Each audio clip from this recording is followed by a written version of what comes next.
Veux-tu te former auprès des plus grands? Veux-tu continuer à évoluer dans l'écriture? Peut-être n'as-tu jamais encore écrit de livre et veux-tu te former auprès des grands pour te mettre le pied à l'étrier.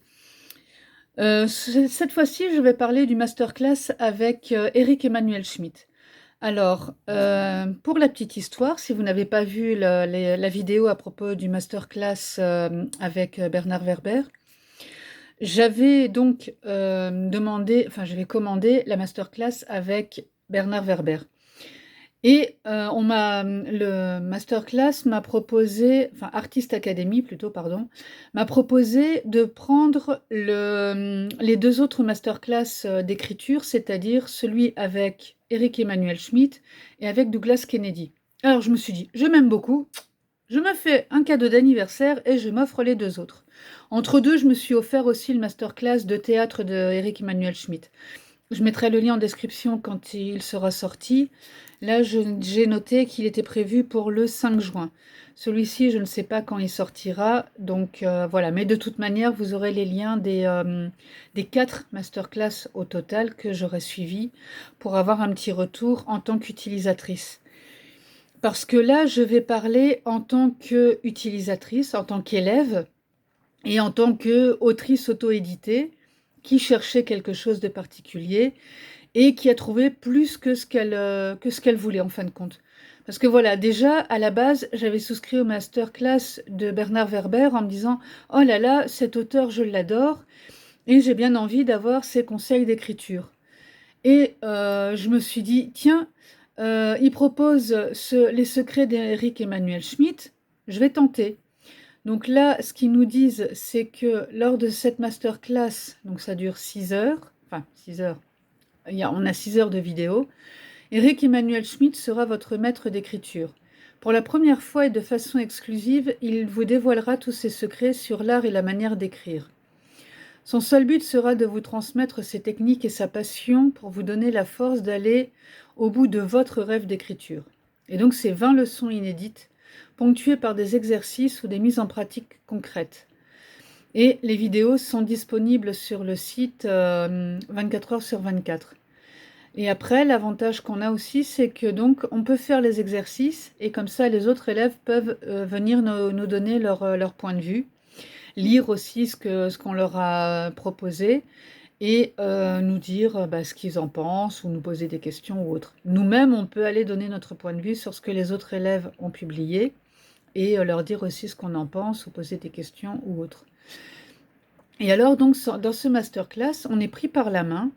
Alors il nous parle de la flamme, du carburant pour écrire, le chemin, grandir avec l'écriture, comment écrire un livre ou devenir écrivain, trouver le sujet sur lequel on veut écrire, déployer le sujet en question, quoi d'autre, le genre, quel genre on va écrire, est-ce qu'on va écrire une nouvelle?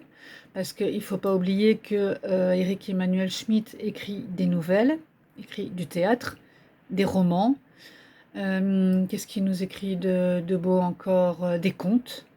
C'est vrai que Oscar et la Dame Rose, que j'ai lu et dont j'ai fait un retour, est un conte. Un très beau conte d'ailleurs, philosophique. Et oui aussi, je crois qu'il en parle d'ailleurs dans sa masterclass.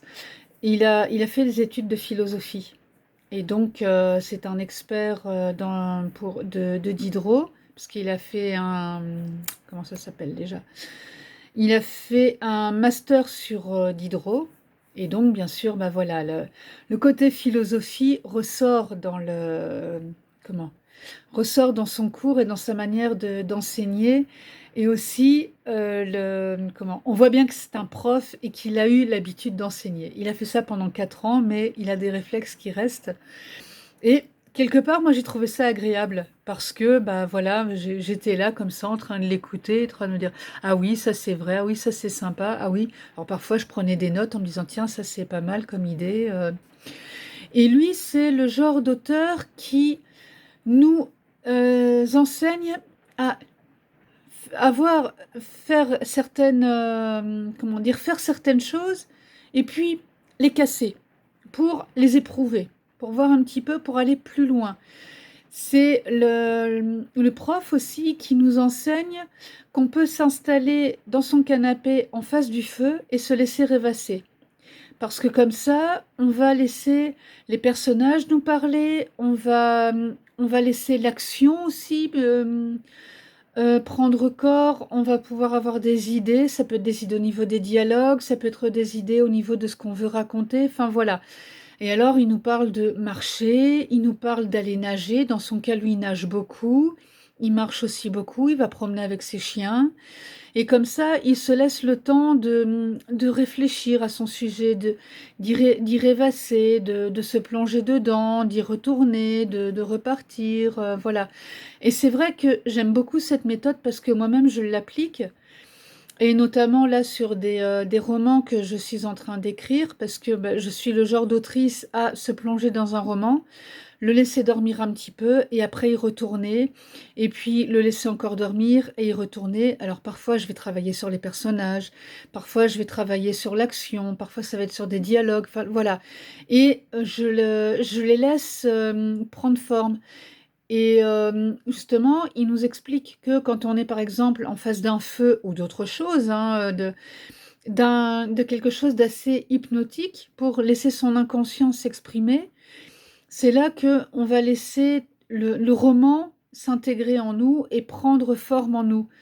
Et bah, c'est un peu cette méthode-là que j'utilise d'une autre manière, mais en allant me plonger, par exemple, dans un autre roman, que ce soit en le lisant ou en l'écrivant, je vais laisser l'autre de côté et me peut-être retrouver d'autres idées en creusant pour un nouveau roman. Ça, c'est ma technique, hein, c'est pas forcément une technique qui va convenir à tout le monde, mais lui nous parle de ses techniques à lui et nous explique aussi comment, nous allons, bah, soit suivre ses techniques, soit nous en créer des nouvelles aussi à nous.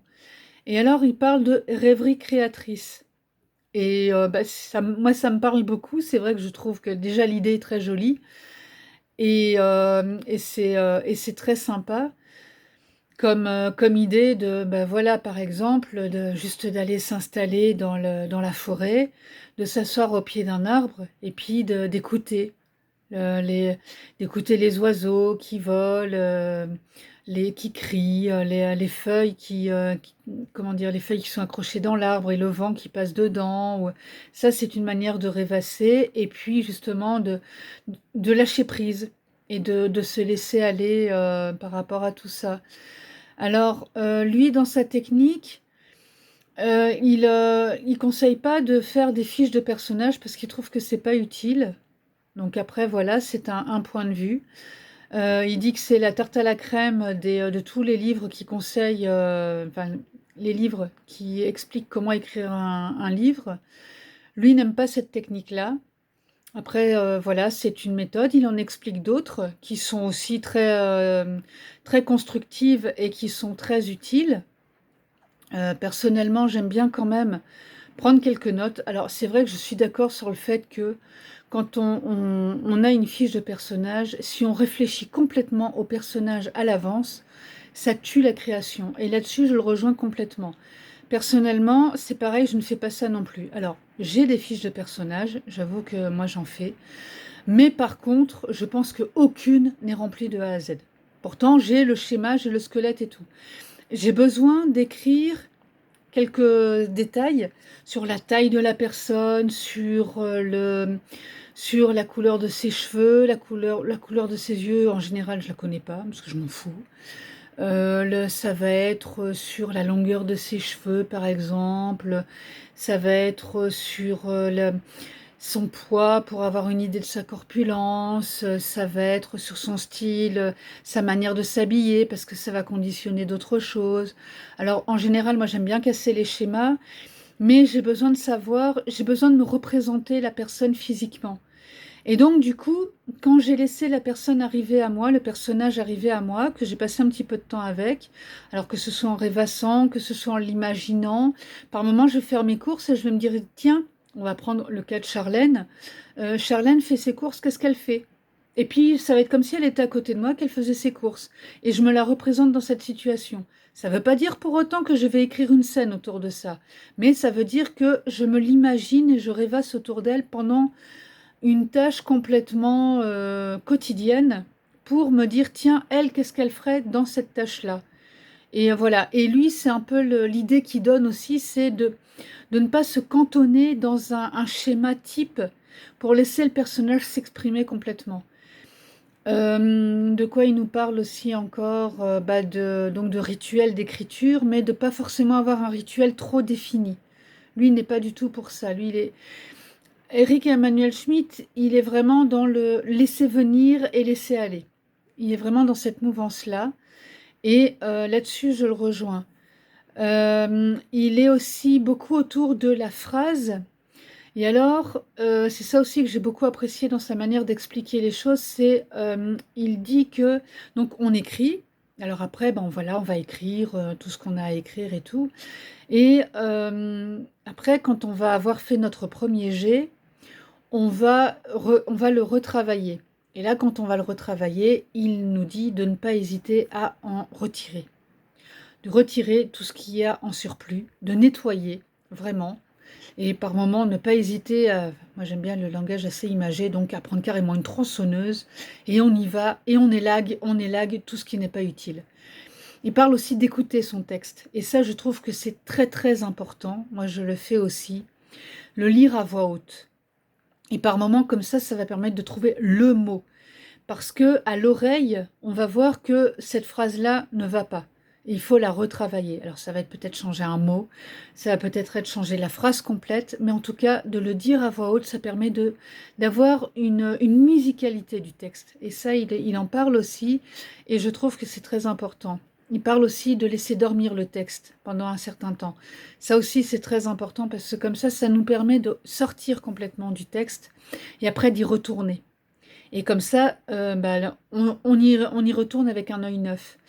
Je ne crois pas il parle de cette technique, mais en tout cas, c'est une que j'utilise aussi, c'est de lire le texte à l'envers complètement. Donc une fois qu'on estime que voilà, il est mûr le texte, il est bien, on pense qu'on l'a fini, eh bien, on le reprend, mais à l'envers. Alors moi, ce que je fais, c'est que je prends phrase par phrase, mais je relis tout à l'envers, de la dernière phrase à la première.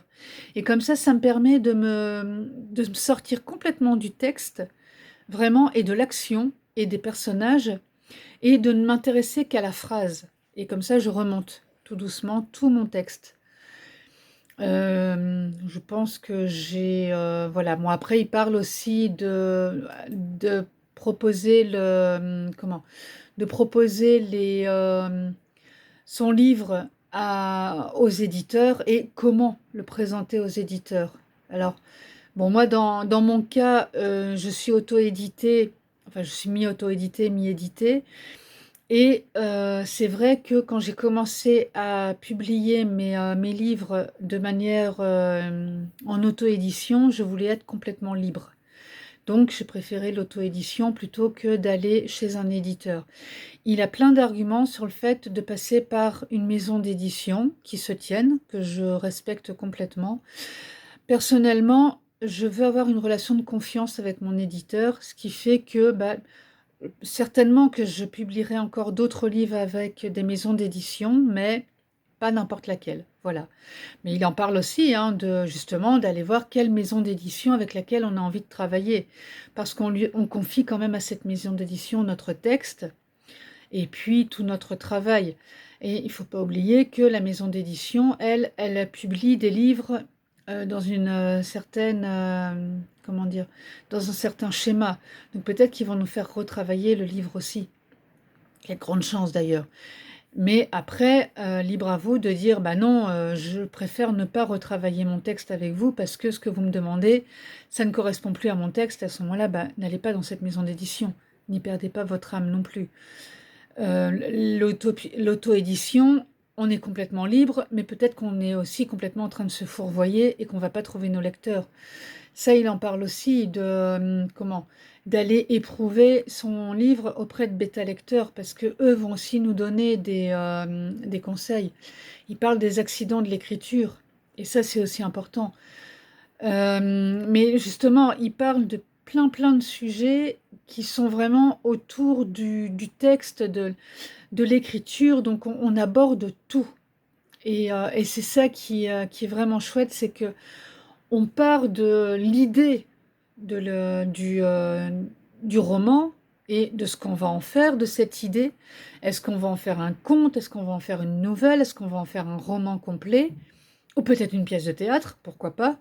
Et après, donc, de cette idée, une fois qu'on sait ce qu'on va en faire, il nous prend par la main de l'idée jusqu'à la fin et jusqu'à la proposition du texte en maison d'édition.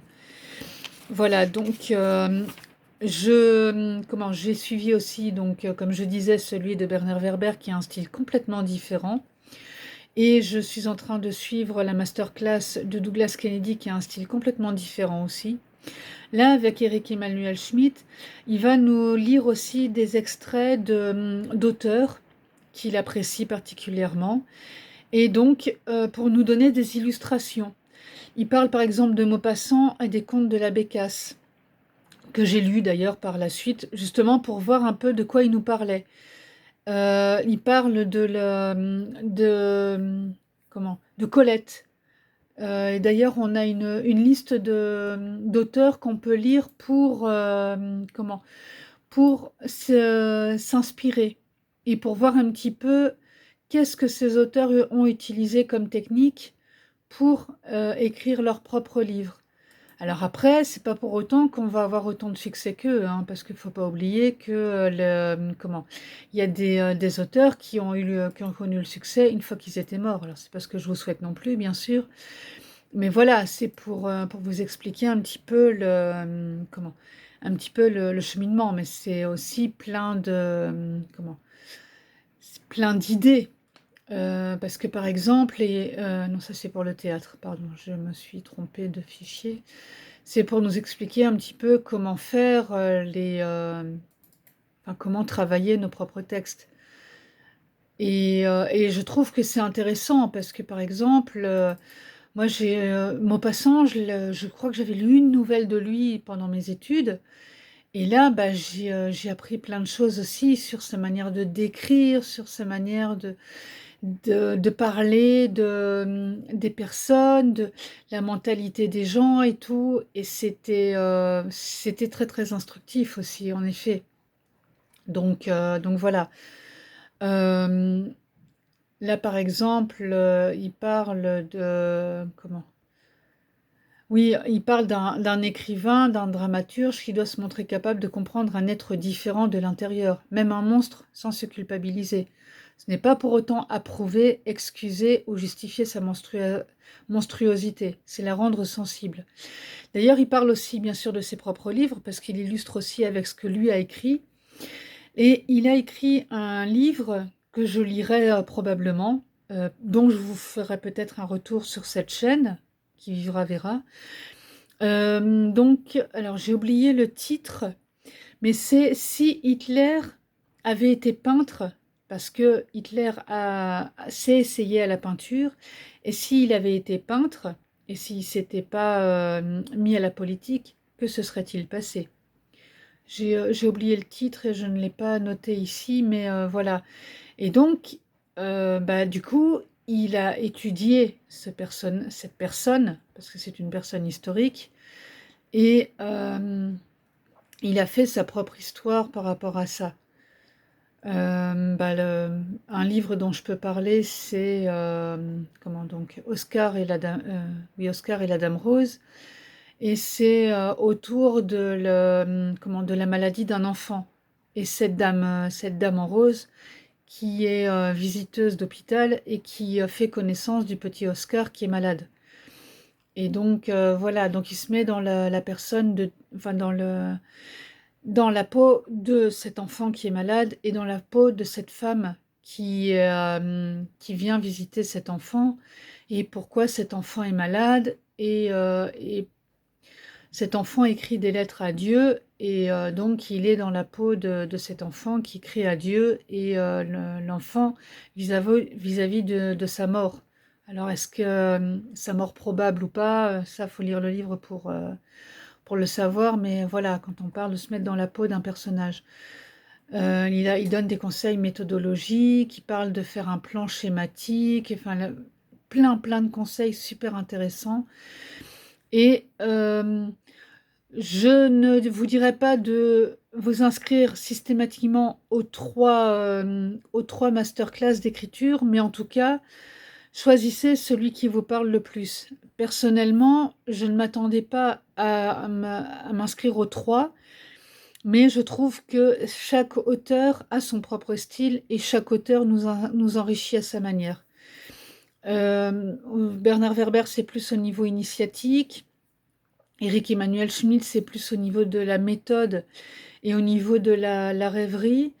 De ce que j'en ai vu jusqu'à maintenant avec Douglas Kennedy, c'est plus au niveau de la technique, du travail et justement d'éprouver son texte régulièrement, de retravailler dessus, travailler les scènes, etc. Donc chacun a sa propre méthode et chacun nous enrichit avec ses conseils. Quoi qu'il en soit, j'ai trouvé que cette masterclass était absolument passionnante. J'ai énormément aimé, au point que justement j'ai souscrit à la masterclass de théâtre pour d'autres raisons, mais j'ai trouvé que Éric Emmanuel Schmitt était très pédagogue et qu'il avait vraiment une manière de nous prendre par la main et de nous emmener dans la technique dans mon cas en tout cas, pour avancer sur la manière d'écrire. Et ça, j'en avais besoin. Alors parfois pour me rassurer sur certaines choses que je fais déjà et pour me dire, bah voilà, apparemment cette manière-là me convient, donc je continuerai. Parfois pour apprendre des nouvelles méthodes, ce qui était aussi très bien parce que c'est ce que j'en attendais. Et parfois pour me dire, tiens, pourquoi ne pas essayer cette méthode-là et voir si elle me convient ou pas. Donc vraiment, plein de choses que j'ai appris. Alors après, au niveau de est-ce qu'on suit du chapitre 1 au chapitre 20, 21, dans l'ordre, ou est-ce qu'on le fait selon ses envies? J'aurais envie de vous dire que c'est un peu selon ce que vous voulez vous, parce que, comment? Moi, je l'ai fait du premier au dernier chapitre comme une bonne élève, bien structurée. Mais après, je suis retournée sur tel ou tel chapitre. Alors, ça a été sur les personnages, ça a été sur la description, les dialogues, parce que j'avais besoin de retourner un petit peu pour réécouter ce qu'il avait à expliquer. Mais lui prend le chapitre et il explique tout ce qu'il a à dire sur le chapitre. C'est pas parce qu'on n'a pas écouté le premier chapitre qu'on va être complètement perdu dans le chapitre 11 qui est l'art de commencer. Pas du tout. Donc après, faites-le comme ça, comme bon vous semble. Et le gros avantage, c'est que comme c'est accessible 24 heures sur 24, vous pouvez, si vous êtes insomniaque ou qu'à 3 heures du matin, vous avez besoin d'écrire, vous pouvez aller vous connecter et aller écouter ce qu'il a à vous conseiller sur les personnages, par exemple. Et comme ça, soit prendre des notes ou soit vous remémorer en l'écoutant ce que vous avez à écouter et directement commencer à travailler. C'est ça qui est super pratique, comme j'ai expliqué.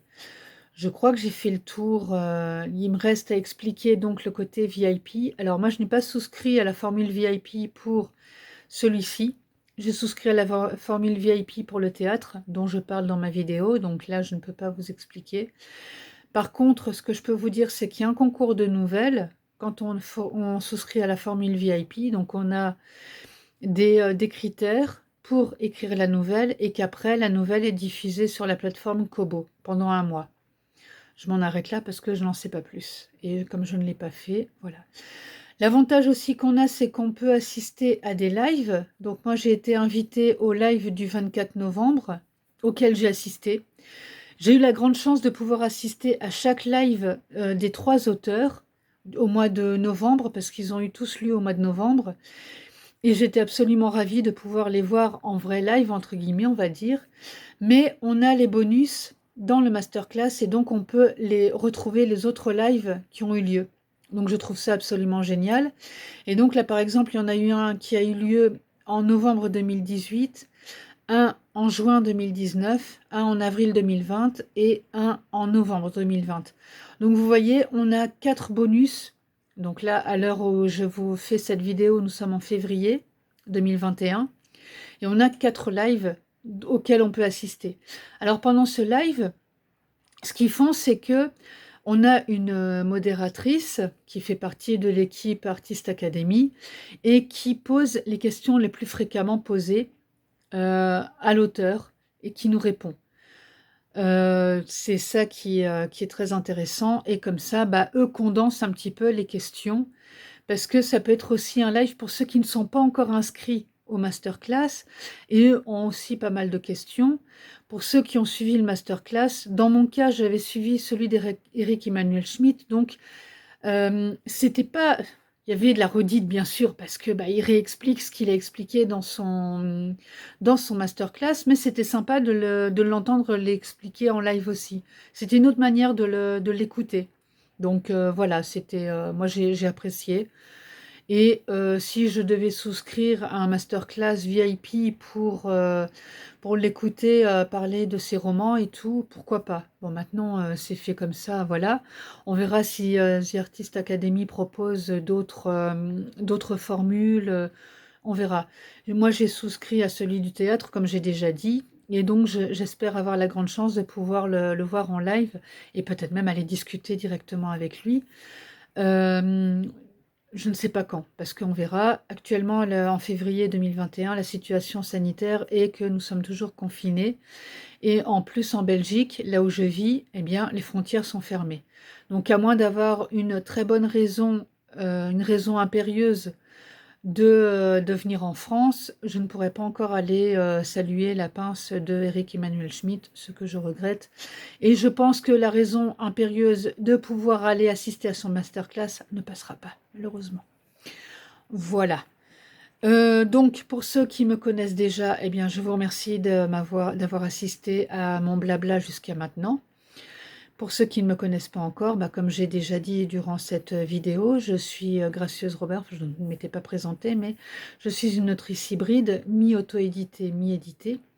Donc actuellement, j'ai auto-édité ma vie en blog. Je vais éditer aussi via Librinova ma vie en blog 2, la suite, grâce à un projet Ulule. Merci les gracieux contributeurs. J'ai aussi publié donc Les voyages forment la jeunesse, l'Italie et la France en auto-édition. Les voyages forment la jeunesse, l'Italie est actuellement en cours de travail et va être coachée par Sylvie de 642, chaque fois j'inverse, au cours d'un projet d'accompagnement. Et donc, comme je disais aussi, je travaille sur La Grande Madame. Et là, bah, je vais travailler avec une alpha lectrice, Tata Nexua, que je salue si elle regarde cette vidéo. Donc, elle va m'aider à construire le plan. Comme quoi, voilà, je suis en apprentissage permanent et comme je suis une hyperactive, je travaille sur plusieurs projets en même temps. C'est ma manière de fonctionner. Voilà, j'essaye de me canaliser, hein. Pas toujours simple, mais bon, voilà. Et moi, j'ai des personnages qui viennent à moi et j'ai besoin de raconter leur histoire. Charlène de La Grande Madame, ça a vraiment été ça.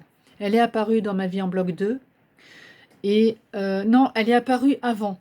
Je crois qu'elle est apparue avant, pendant que j'étais en train d'écrire ma vie en bloc 2, donc avec Clotilde. Je suis une lectrice, une autrice qui s'attache beaucoup au personnage. Et donc, comme je l'ai fait, ben, j'ai écrit son histoire dans les très grandes lignes. Histoire qui va être éprouvée par Tata Nexua, qui regardera le plan en tant qu'alpha lectrice.